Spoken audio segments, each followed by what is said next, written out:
Voltamos com Vida Sustentável. Hoje nós estamos falando de educação ambiental e quando nós falamos nesse tema e também de uma alimentação mais saudável, tudo está ligado à água. Exatamente, tem a ver com essa crise hídrica também que nós estamos vivendo e aí começam a surgir ideias e soluções para a gente superar esse problema, né? Eu estou com o André. André, a água é fundamental para as pessoas, para a culinária, para tudo, né? Sempre, né? E aí, geralmente, quando a gente fala de economia de água, a gente pensa no uso doméstico, que é muito importante, claro, né? A gente saber economizar na hora de lavar a louça, no banho e tudo mais. Mas existe uma coisa que a gente acaba passando longe do nosso pensamento, que são nossos hábitos, que aparentemente não envolvem água. Então, outro dia na oficina, eu falei para o pessoal, eu estava montando um terrário, que é um aquário plantado, e no final das contas eu acabei usando uma garrafa PET, né? Eu falei, pessoal, qual que é a importância de reutilizar um material pensando na economia de água? Daí o pessoal ficou meio sem saber o que responder. Porque para produzir embalagem, para produzir qualquer produto novo, qualquer industrializado usa muita água, muita água. A gente sabe que o maior uso da água hoje, né, é no uso industrial e na agricultura. E depois, né, em menor escala, no uso doméstico. Então, tudo que a gente consome industrializado vai muita água. A embalagem, todos os processos que pode imaginar, desde pegar o produto daqui, vai para lá, e junta, e prepara, e é funcionário, tudo usa muita água.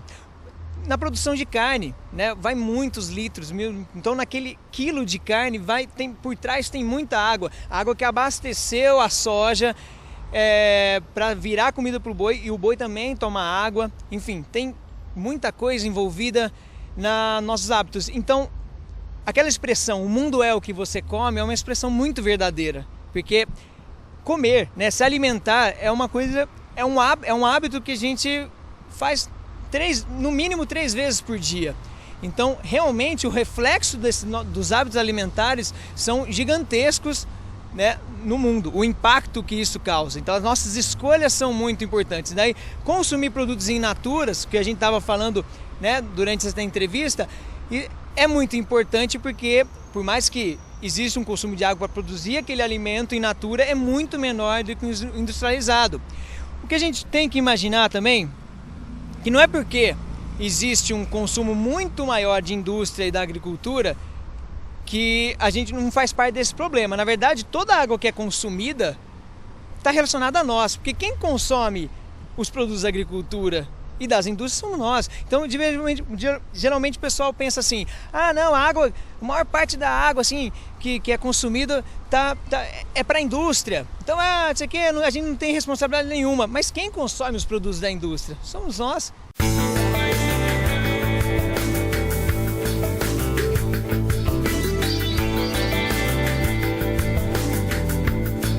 Essa ideia, ela nos faz refletir de como educar os nossos hábitos ou reeducar os nossos hábitos. Não, é totalmente voltado para isso, né? A gente ter consciência de tudo que a gente está consumindo. Quando a gente mora na cidade, a gente não tem a ideia da onde que vem e para onde que vai. A cidade é isso, a gente vive no meio. O que está acontecendo a gente não sabe. Não sabe de onde o que aquele produto está lá. Da onde foi produzido, como foi plantado, quem fez isso, né? E para onde que vai. A gente tem uma falsa impressão que a gente acaba com o nosso problema quando a gente fecha nosso saquinho de lixo. Lógico que todo mundo sabe que o lixeiro vai passar e vai para o lixão. Só que para nossa rotina, o que funciona para nossa cabeça? Que quando a gente fecha nosso saquinho lá, colocou na frente de casa, 2 horas depois não está mais lá, o que a gente entende? Que o problema foi resolvido, né? Porque a gente mora muito longe do lixão. Geralmente as pessoas não vão até lá o lixão para ver aquelas montanhas, né? E aí vem a importância também de reciclar, dar uma nova vida para essas embalagens que podem ser reutilizadas. E o material orgânico, o que fazer? Que também é muito contaminante nos lixões. Fazer uma composteira em casa, fazer aquilo virar um composto, um humus de minhoca, para poder voltar para a terra, né? A gente tem que saber, já existe muita gente no mundo, certo? Então a gente tem que saber como lidar com um monte de gente do mundo. Se fosse uma pessoa aqui, outra ali, não teria esse problema, mas é muita gente. Então a gente, no mínimo, tem que saber como aproveitar esse material que a gente está consumindo e se ele tem um outro fim, para que descartar que vai ficar parado lá durante milhares de anos. Então a gente tem que ter essa consciência nos nossos atos, desde que a gente acorda que a gente vai dormir. E é o que a gente pode fazer.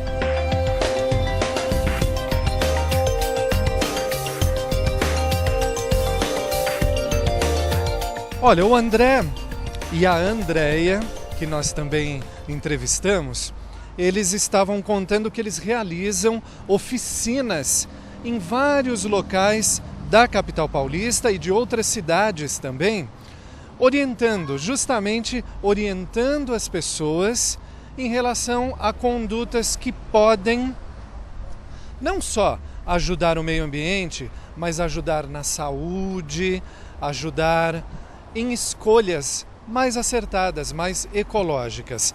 André, me fala assim de uma oficina que você tenha realizado que te marcou bastante, que é uma ideia que você sentiu que houve uma receptividade das pessoas. Sim.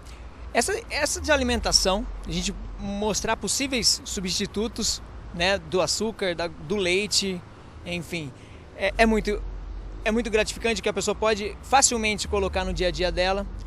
A de cultivo, a gente sabe que cultivar uma hortaliça, ter uma horta às vezes não é suficiente, né, claro, para fazer a sua alimentação lá do seu dia a dia. É difícil você ter uma alimentação do tudo que você produz, mas o fato de você ter uma frutífera num vaso, né, algumas ervas de tempero, algumas hortaliças, você já consegue deixar de comprar muitas coisas, né? Tem muita coisa que a gente consegue produzir no nosso jardim com facilidade em vasos, que isso, se a gente dá informação, porque às vezes falta informação, né? Como que eu cultivo tal coisa, já é uma coisa que tem um peso. A gente tem uma oficina nova que é muito legal, que chama Jardim Subirrigado, que é um jardim que é fechado, ele tem um reservatório de água por baixo e o vaso ele é irrigado por debaixo da terra, como se fosse um aquífero mesmo, né? Então a água sobe por capilaridade, né? E então a gente perde muito menos água por evaporação e o solo sempre mantém úmido. Então olha só que interessante, essa é uma oficina que a gente passa para as pessoas como fazer, que economiza água, porque uma hortinha às vezes fechada desse tamanho, sei lá, de uns 25 centímetros, a gente pode ficar quase 4 dias sem regar. Então essa é uma atitude muito legal que a gente pode ter, essas oficinas de jardim subirrigado. Eu vejo que as pessoas, nossa, que legal, porque às vezes a pessoa tem a planta em casa e às vezes vai viajar, vai trabalhar e a planta seca. Então além de economizar água, ela consegue cultivar devido a esse reservatório que a gente faz nesse jardim. Então essa é uma outra oficina que é muito legal. Mostrar como se faz artesanatos no dia a dia, que às vezes a pessoa deixa de comprar um colar de plástico, né, para poder consumir um produto que ela pode, de um produto renovável, né, que ele pode usar num colar. Então tem todas as oficinas a que a gente acaba atingindo. A gente sabe que trabalhar com educação ambiental geralmente não vai atingir todo mundo, mas aquela 2 pessoas das 30 que se empolga, né, que bota em prática, que é muito importante. Olha, esses dias, numa reportagem, eu ganhei um pezinho de açafrão. E o açafrão, a gente sabe, ele é um corante natural, você pode usar no arroz, no feijão, né? Inclusive ele é anti-inflamatório. É uma raiz, né? Ele forma uma batatinha embaixo ali. Eu fiquei tão feliz porque já vou plantar no meu quintal, né? E isso também faz parte da educação ambiental, não é, André? Porque tem coisas que nós nem conhecemos, plantas, ideias, possibilidades, não é isso? Sim, você tocou num ponto muito importante. A gente tem uma oficina que chama O que tem na minha horta, né? Uhum. E ele fala um pouco de onde vem a nossa comida. Uhum. E a gente falar um pouco de alguns alimentos que a gente consome diariamente que vêm de plantas. Por exemplo, a baunilha, que vem de uma orquídea. O açafrão, como você falou, que a gente de repente tem em pó, a gente não sabe que é uma raiz. Algumas plantas, você imaginar que a batata dá flor, que pode ser uma planta ornamental também. A batata também pode ser ornamental? Pode ser, é uma planta bonitinha também. Então a gente vai mostrando de onde vem a nossa comida, que a groselha também vem de um fruto. Enfim, tem uma série de alimentos, né, que a gente gosta de mostrar, né? A gente nunca viu um pé de morango, alface da flor também. Tem muita coisa diferente que a gente acaba mostrando na nossa oficina. Pé de menta, aí é que a gente acaba, né, consumindo as balinhas de menta e depois a gente mostra para a pessoa, pô, a menta vem de uma planta, tem um cheiro, não sei o quê, é o mesmo cheiro da menta. E é legal mostrar isso, mostrar a quantidade de coisas que vem das plantas, a gente nem tem ideia, né? Olha, eu quero finalizar o programa com uma ideia, mais uma ideia aí para você aí de casa, hein? Quando você tem o cultivo de uma horta, quando você está mais ligado a esses processos naturais, você tem uma alimentação mais natural, isso acaba tendo um efeito energético, um efeito no humor das pessoas, né? Muitos especialistas dizem que você cultivar uma florzinha em casa, uma horta, é uma ação, uma terapia, não é? E é exatamente isso que nós vamos encerrar agora com o nosso educador ambiental. Tem tudo a ver, né, essa ideia? Eu acho que é a maior terapia que existe, né? Eu nunca vi uma pessoa ranzinza que mexe com planta, na verdade. Então sempre é muito gostoso, é uma prática que te conecta com a terra, com a natureza. A gente vê o tempo da natureza. Quando a gente vai no supermercado, a gente não sabe, só vê banca cheio de fruta, a gente pensa que a natureza é uma máquina de soltar elementos, frutos, né? Quando a gente planta, a gente conhece o desenvolvimento da planta, o tempo que ela leva para dar o fruto. Isso te dá uma clareza, acho que, de vida. Você se sente conectado, é uma paz, né, que a gente não explica. Quando a gente está mexendo com a terra, para mim, assim, não tem coisa melhor, né? É uma prática que quando tá estressado lá em casa, a gente vai acabar indo pro jardim mexer com as plantas, e a energia das plantas realmente é muito renovadora. Fica essa dica então pro telespectador, né? Claro, excelente. Eu recomendo isso, né? Plante uma plantinha.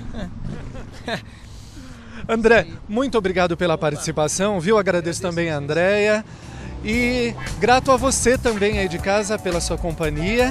Até o próximo programa. Tchau.